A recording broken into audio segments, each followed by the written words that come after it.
Hey there! Today I'm going to be teaching you how to make unleavened bread. Don't worry, it's actually pretty simple to make.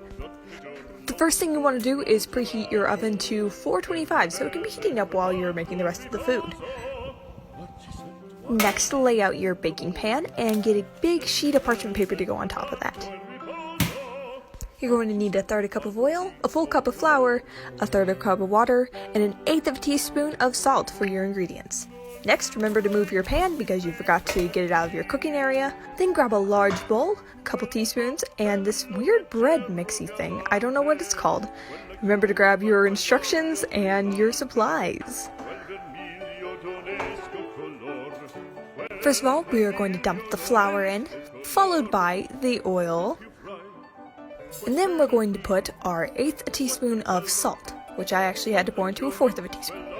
Next, take your bread mixer thing and a little bit of water and start mixing. As you're mixing, you're going to pour a little bit of water into there and just keep mixing until the dough is soft.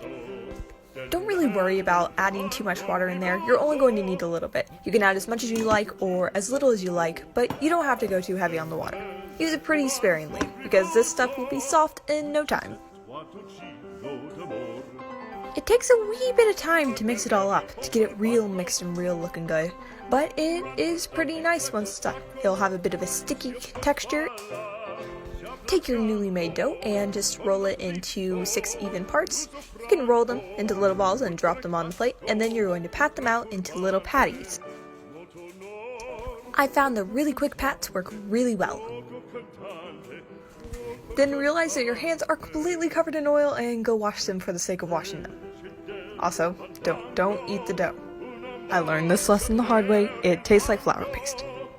Once you've patted your patties, it's going to look a bit like a rice texture, but that's a good thing. Don't worry, they will cook up perfectly fine. Then we are going to throw these little bad boys into the oven, and they are going to cook for about 9 minutes. It really said 8 to 10, so depending on your oven, you can change it to whatever you need.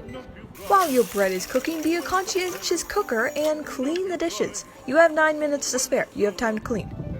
And like that, they are done. Open up the oven and start pulling those little things out.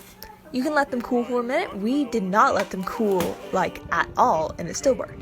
Also remember to turn off the oven.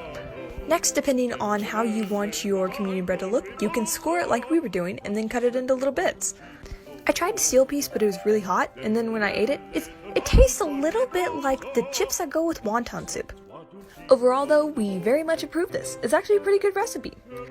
So there you go. Now you know how to make communion bread for the Last Supper. I hope this helped a little bit and have fun cooking.